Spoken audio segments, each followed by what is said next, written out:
All right, today we're diving into a topic that is literally reshaping our world from the ground up: sustainable construction. We're going to break down what it really is, why it is so incredibly important, and check out some of the amazing innovations that are making it happen right now. So let's just start with one number that puts this whole thing into perspective: 40%. Yeah, when you add up all the energy it takes to run our buildings, and then you throw in all the resources used to build them, we're talking concrete, steel, the whole shebang, it adds up to a massive 40% of all global carbon emissions. That's a staggering figure, and it's why this conversation is just absolutely essential. Okay, so to tackle a challenge this huge, we've got to be on the same page. You hear the word sustainable thrown around all the time, right? But what does it actually mean, especially for construction? Well, as you're about to see, it is a much bigger, much richer idea than just being green. Here it is. This is pretty much the gold standard definition, coming all the way from the 1987 Brundtland Report. It's so elegant, right? Meeting the needs of the present without compromising the ability of future generations to meet their own needs. The core idea is simple. Let's build what we need today, but let's do it in a way that doesn't mess things up for the people who come after us. This has been the guiding principle for decades. But here's the thing, it's not just about trees and polar bears. True sustainability is more like a three-legged stool. It's a careful balancing act, resting on these three core pillars. You've got the environmental one, which is what we usually think of, conserving resources, protecting nature. But then there's the social pillar. This is all about fairness, creating safe communities, and making sure working conditions are healthy. And finally, you have the economic pillar, which makes sure that these solutions actually make financial sense for the long haul. You need all three for it to work. So, how does this big idea, this three-legged stool, apply directly to the world of construction? I mean, why is this specific industry under such a microscope? Well, because this is where that huge global challenge meets the literal foundations of our cities and our homes. The reality is, construction is one of the most resource-hungry industries on the entire planet. It just gobbles up raw materials: cement, steel, sand, you name it. And the amount of waste it creates, it's just enormous. But, and this is the important part, that also means the potential for positive change in this one area is absolutely immense. Okay, so we've got the theory, right? The three pillars. But how does that actually turn into, concrete action on a real building site? This is all about bridging that gap between the high-level idea and what happens on the ground. And this shows that connection perfectly. That environmental pillar, in construction, that means things like energy and material efficiency. The social pillar becomes about creating safe places for people to work and designing communities where people actually want to live. And the economic pillar, that gets applied through really smart ideas like life cycle costing, which means you look at the total cost of a building over its entire life, not just the sticker price to build it. To make it even more practical, we can zoom in on four key areas of action.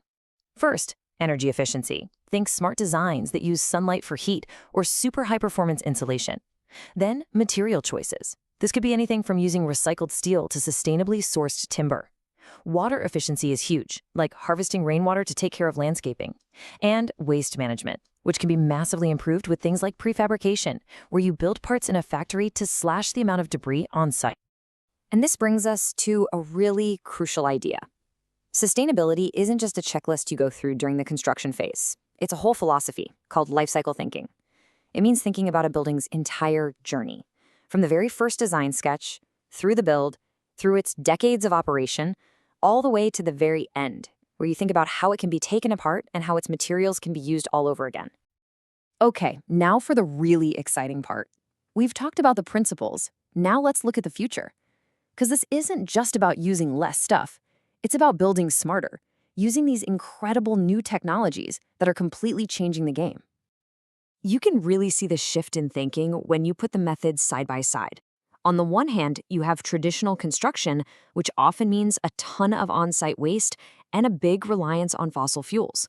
But on the other hand, you have these sustainable innovations like prefabrication, cutting down waste, and renewables powering the buildings cleanly. I mean, the advantages are just crystal clear. And listen, this isn't science fiction anymore. This is stuff that's happening today. We've got digital tools like AI and building information modeling, that's BIM, which creates this super detailed digital twin of a building, letting us optimize everything before a single brick is even laid. We have smart materials like concrete that can literally heal its own cracks, and 3D printing is coming up as a way to build with incredible efficiency and way less waste. It's amazing. So, with all this new tech, how do we actually know a project is meeting these high standards? How do we prove it? Well, that's where certifications come in. Think of them as a report card. Systems like LEED, which stands for Leadership in Energy and Environmental Design, and BREEAM give teams a clear framework to guide their work, to measure it, and to validate a project's performance from start to finish. And that brings us to a really vital point. Look, transforming an entire industry like this, it's not a job for one person or one company. Building a sustainable future is a massive collaborative project. Everybody has a role to play. This responsibility is shared across the board. If you're an architect, you can design with nature from day one.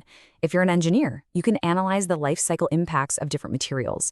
If you're a contractor, you can find brilliant new ways to cut down waste on site. And hey, even if you're a student or just an enthusiast, learning about these new tools and ideas is an incredibly powerful way to contribute. You know, this quote really says it all. It's not about a few people being perfect. It's about all of us taking steps in the right direction. Every single choice, no matter how big or small, really does add up. When you boil it all down, the goal itself has changed. For decades, the whole point was to build bigger, stronger, and faster. But now, the future of construction, the real goal, is about building smarter, more efficiently, and with a deep, deep sense of responsibility for our planet and for the generations to come. So, I want to leave you with a question to chew on. With all these incredible tools we have and these clear principles to guide us, what do you think is the single biggest challenge that's still standing in the way of a truly sustainable built environment? I'd love to know what you think. Thanks so much for joining me for this explainer.